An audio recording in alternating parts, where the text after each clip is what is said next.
In this video, this is all about some of the strange and unexpected changes that occur for an athlete in the lead up to a competition. Hi, my name's Steve Ingham and this is the Supporting Champions YouTube channel, in which I'm going to explore performance strategies to help your fitness, your team working and your productivity.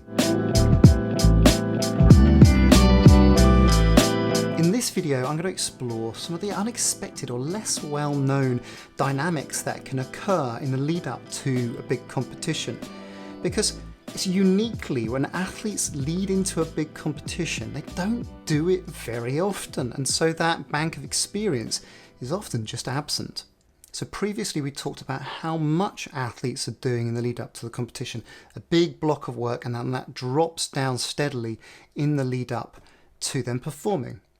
What that does is it alleviates fatigue. It allows the body's processes to start to respond and adapt and hopefully supercompensate. Hopefully those athletes have channeled that into the intensity of those last few sessions and some of those big bang intensity sessions that they can get a further response to.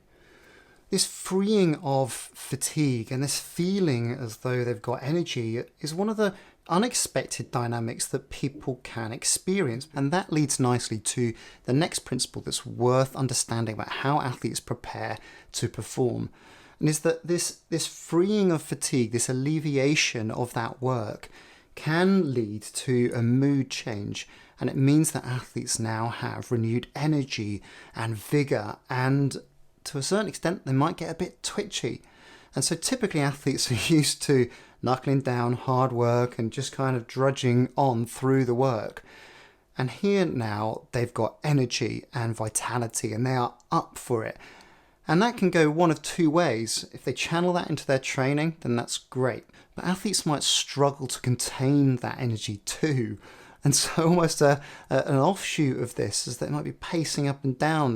They don't know what to do with themselves. They've got this pent up energy and it's just there. And so my top tip here is, as you're leading into a big competition, as you're doing less, provide athletes and coaches with a schedule of activities that actually keeps them occupied, but it's not too energy draining. So it's typical to see at a big competition or holding camps or social areas, you'll see card games, you'll see board games, you'll see pool, you'll see quiz nights being put on. And all of this is in service of keeping the athletes occupied rather than just fretting and sweating in their room and just thinking, I don't know what to do with myself, and pacing up and down. So as an athlete gets closer to a competition, their mind will often get noisier. They'll be wildly anticipating the event ahead. They'll be hoping that they do well. They'll be hoping that they don't mess up. And this will all be about managing expectations, some of those internal expectations that they have of themselves and the opportunity they have, but also some of those external expectations. So that could be media, or it could be the fact that all their support team or their family and friends have backed them for all this years and they're feeling some of that weight of responsibility. This is a great opportunity for athletes to remind themselves of what they've accomplished during their career. It's also important to recognise what they're capable of doing, and that connects with actually understanding the feedback from those time trials, understanding what they're actually able to produce. And this builds what's called self-efficacy, and someone's belief that they can go to the next level, they can actually deliver the behaviours or the performance standards to a certain level of attainment. Athletes should also have a plan. And so leading into a competition, having a plan and a schedule, understand what you're going to be doing on certain days and actually delivering your performance plan in the hours leading up to a competition. And actually putting that down on paper and having that sketched out is really important, because actually what it does is it provides athletes with a focus. And if they start to get a flurry of noisy activity and doubts in their mind, they can just draw into that plan and trust the process of preparation they probably practice a great deal. Looking over that plan it's a chance to remind themselves of what they need to do, to check, to double check, and to start to visualize themselves actually performing. Typically what we would say is that you need to practice the plan in the lead up, and you don't really change much in the lead up to a big competition. You're just practicing and delivering the plan that you know and trust. But one of the unexpected things that athletes might experience in the lead up to a big competition is a super high new performance level. And if that occurs, then people might be having to adjust the way that they pace, the way that they actually deliver the performance, some technique changes. Here's a lovely example from Jessica Ennis-Hill. This is an example from how she was getting ready for the heptathlon at the London 2012 Games. The first event is the hurdles, and the hurdles are an important event because they're a big point scorer. As she got closer to the competition, as the taper started to kick in, as fatigue started to alleviate, and as that super compensatory effect started to kick in, what she really noticed was that she had to change the way that she was hurdling. You know, you get up at, I think I was up at like 5 o'clock in the morning, and you've got your whole routine of what time you eat, what time you get in the bus to the stadium, how you're going to warm up. And I think those moments are the most nerve-wracking moments because you're not quite there, you've not begun your warm-up, you've still got that adrenaline, all that nervous energy within inside you.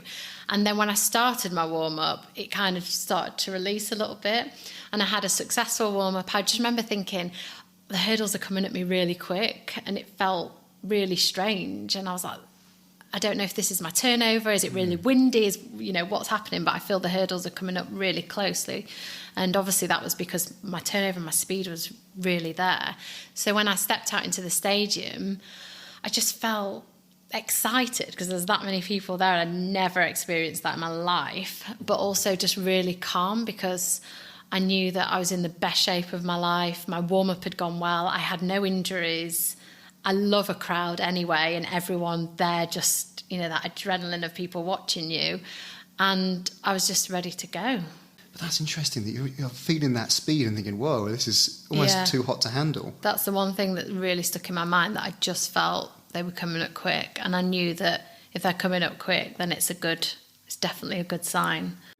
What that illustrates is that, okay, we've learned to perform under fatigue conditions, and now we're having to perform under optimal conditions. We're going to have to make a few small tweaks and adjustments to technique as a consequence. That's got to be a good sign though. If you're experiencing that and you're experiencing newfound distance or speed or ability, then often, rather than thinking about it as oh no, I'm going to have to change my technique, is that's often a positive affirmation that things are going really well and you're in super shape and absolutely ready to perform. I hope you've enjoyed this mini-series all about how athletes prepare in the lead up to the big competition. I'd love it if you were able to reflect and think about how you might be able to prepare for the big moments that occur to you. And if you get a chance, leave some suggestions and some thoughts and observations in the comments below. Thanks for watching.